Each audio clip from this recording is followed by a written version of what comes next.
Section 18 of the Glories of Mary by St. Alphonsus Liguori. Part 1, Chapter 8. Et Jesum benedictum, fructum ventris tui nobis, post hoc exilium ostende. After this our exile, show us the blessed fruit of thy womb, Jesus. Section 1. Mary rescues her servants from hell.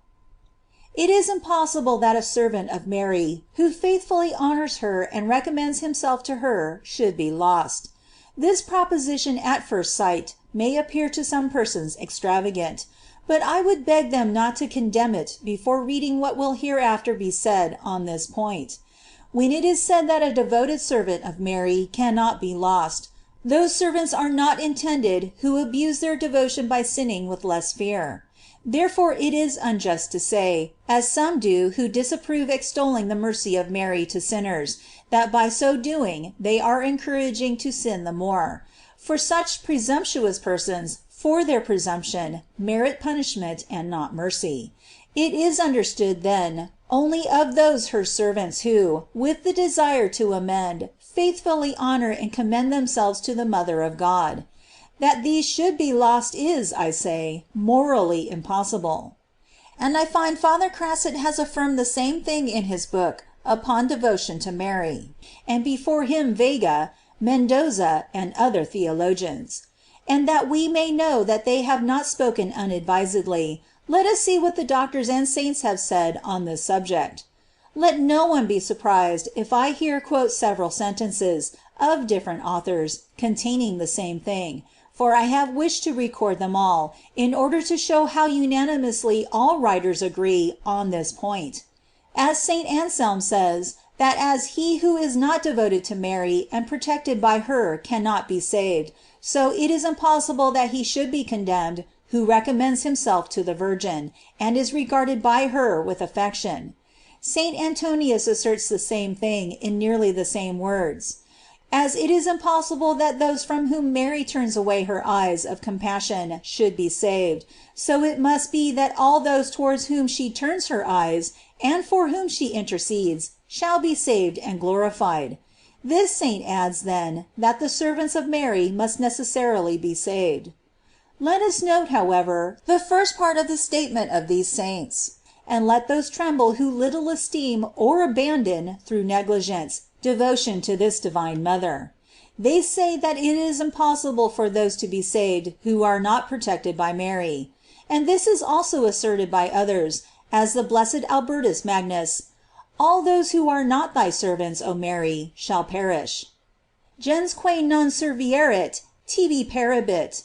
St. Bonaventure too: he who neglects the service of Mary shall die in sin. And in another place: he who has not recourse to thee, O Lady, will not reach paradise. And on Psalm 99, the saint goes so far as to say that those from whom Mary turns away her face, not only will not be saved, but can have no hope of salvation. And before this St. Ignatius, the martyr, said the same thing, asserting that a sinner cannot be saved except by means of the Holy Virgin, who, on the other hand, saves by her merciful intercession many that would be condemned by the divine justice. Some persons doubt whether this passage is from St. Ignatius. At least Father Crasset says that St. John Chrysostom has adopted it as his own. It is also repeated by the abbot of Chelles. And in the same sense the Holy Church applies to Mary these words of Proverbs: all that hate me love death. Omnes qui me oderint diligunt mortem. For, as Richard of St. Lawrence says, commenting on the words, she is like the merchant's ship. All those who are out of this ship shall be submerged in the sea of this world. Even the heretic Ecolampadius esteemed neglect of devotion in any one to the Mother of God is a certain sign of reprobation. Hence he said, let it never be heard of me that I am averse to Mary, to be ill affected towards whom I should think a certain sign of a reprobate mind. On the other hand, Mary says, he that hearkeneth to me shall not be confounded. He who has recourse to me and listens to what I say to him shall not be lost. From which St. Bonaventure said, O Lady, those who are mindful to honor thee shall be far from perdition. Even when, as St. Hilary says, they have hitherto deeply offended God. Hence the devil strives so hard with sinners, in order that, having lost divine grace, they may also lose devotion to Mary. Sarah, seeing Isaac playing with Ishmael, who was teaching him evil habits, asked Abraham to send him away, and his mother Agar also. Cast out this bondwoman and her son.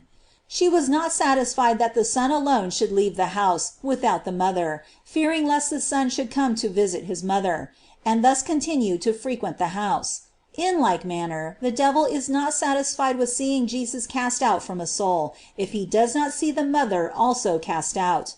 Cast out this bondwoman and her son. Otherwise he fears that the mother, by her intercession, may again obtain the return of her son. And he has cause to fear, for as the learned Father Paciuchelli remarks, he who is faithful in honoring the Mother of God, through Mary, will soon receive him. Therefore rightly was the devotion to Our Lady called by St. Ephrem the passport of escape from hell, Carta Libertatis. The Divine Mother is also called by him the protectress of the condemned, Patrotrinitrix damnatorum. And with truth, St. Bernard says, that Mary is neither wanting in the power nor the will to save us. Not in the power, because it is impossible that her prayers should not be heard, as St. Antonius asserts, and St. Bonaventure says also, that her requests cannot be unavailing, but obtain for her what she wishes. Quod querit, invenit et frustrari non potest. Not in the will to save us, for Mary is our mother, and desires our salvation more than we desire it ourselves. If this is then true, how can it ever happen that a servant of Mary should be lost? He may be a sinner, but if, with perseverance and a desire for amendment, he commends himself to this good mother, she will take care to obtain for him light to guide him out of his bad state, contrition for his sins, perseverance in goodness, and finally, a good death. And is there any mother who would not rescue her child from death if she could do it by praying his judge for mercy? And can we believe that Mary, the most loving mother possible to her servants, would fail to rescue one of them from eternal death when she could do it so easily? Ah, devout reader, let us thank the Lord if we find that he has given us the love of the Queen of Heaven, and confidence in her. For God, as St. John Damascene says, does not grant this grace except to those whom he wishes to save. These the beautiful words of the saint, with which he would quicken his own and our hope. O Mother of God, if I place my confidence in thee, I shall be saved. If I am under thy protection, I have nothing to fear, because to be thy servant is to have certain arms of salvation, which God only grants to those whom he will save. Hence Erasmus thus salutes the Virgin: Hail, terror of hell! Hail, hope of Christians! Confidence in thee secures salvation. Oh, how much it grieves the devil to see a soul persevering in its devotion to the Divine Mother! We read in the life of Father Alphonsus Alvarez, who had a special devotion to Mary, that being in prayer, and finding himself tormented by impure temptations with which the devil afflicted him, the enemy said to him: "Quit thy devotion to Mary, and I will cease to tempt thee."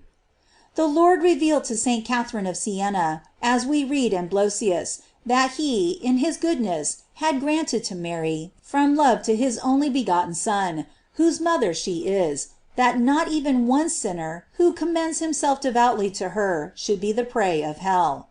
The prophet David, too, prayed to be rescued from hell, for the honor in which he held Mary.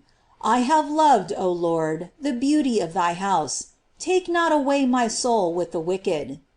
He says of thy house, Domus tuae, because Mary was, indeed, the house of God, which he himself, when he became man, built on this earth for his habitation, and for the place of his rest, as we read in Proverbs.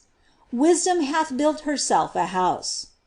No, he surely will not be lost, says St. Ignatius the Martyr, who is constant in his devotion to this Virgin Mother. And this is confirmed by St. Bonaventure, who says, O Lady, those who love thee enjoy great peace in this life, and in the other they shall not see eternal death. No, for it never did, and never will happen, as the devout Blosius assures us, that a humble and constant servant of Mary will be lost. Oh, how many would have been eternally condemned or remained in obstinacy if Mary had not interceded with her Son to exercise mercy. Thus says Thomas à Kempis, and it is the opinion of many doctors, especially of St. Thomas, that the Divine Mother has obtained from God a reprieve for many persons who even died in mortal sin, and there returned to life to do penance. We have many examples of this given by writers of good authority. Among others, Flodard, who lived about the 9th century, narrates in his chronicles that one Adelman, a deacon, who appeared to be dead, was about to be buried, when he returned to life and said, that he had seen the place in hell to which he had already been condemned, but that, through the intercession of the Blessed Virgin, he had been sent back to earth to do penance. Surius also relates that a Roman citizen, named Andrew, had died without doing penance, and that Mary had obtained his return to life that he might procure pardon.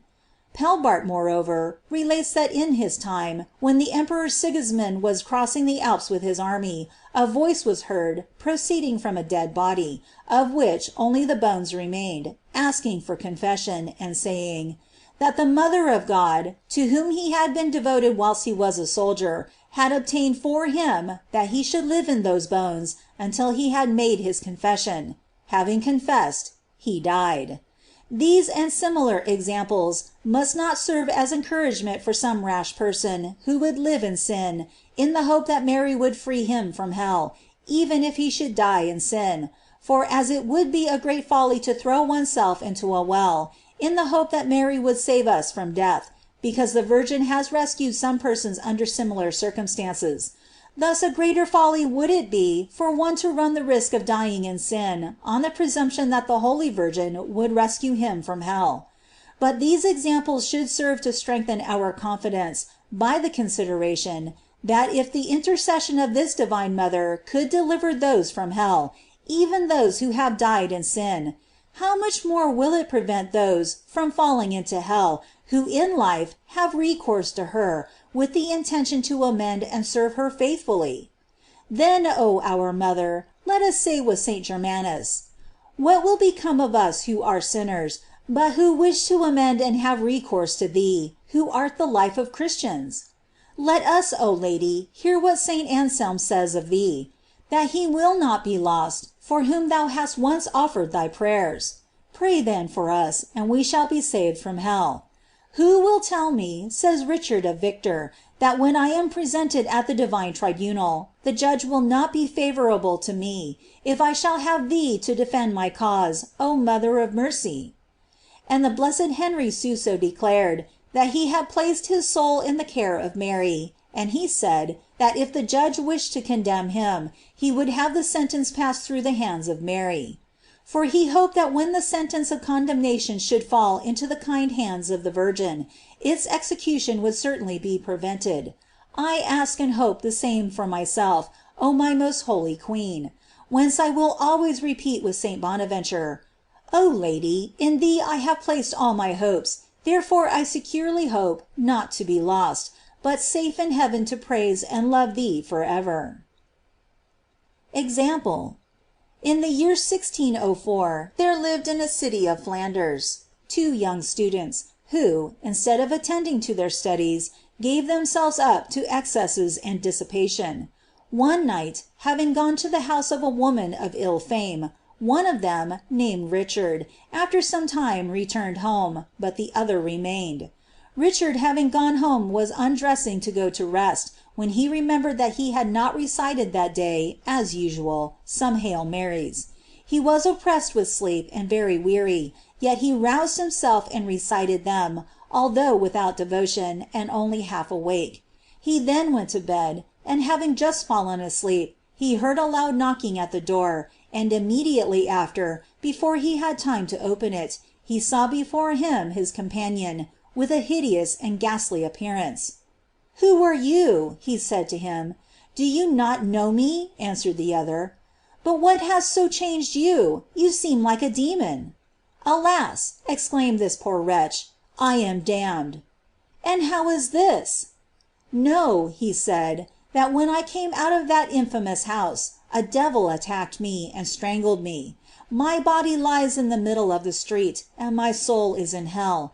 Know that my punishment would also have been yours, but the Blessed Virgin, on account of those few Hail Marys said in her honor, has saved you. Happy will it be for you, if you know how to avail yourself of this warning that the Mother of God sends you through me." After these words he opened his cloak, showed the fire and the serpents that were consuming him, and then disappeared. Then the youth, bursting into a flood of tears, threw himself with his face on the ground to thank Mary, his deliverer, and while he was revolving in his mind a change of life, he hears the matin bell of a neighboring Franciscan monastery. "It is there," he exclaimed, "that God calls me to do penance." He went immediately to the convent to beg the fathers to receive him. Knowing how bad his life had been, they objected. But after he had related the circumstance which had brought him there, weeping bitterly all the while, two of the fathers went out to search in the street, and actually found the dead body of his companion, having the marks of strangulation, and black as coal. Whereupon the young man was received. Richard from that time led an exemplary life.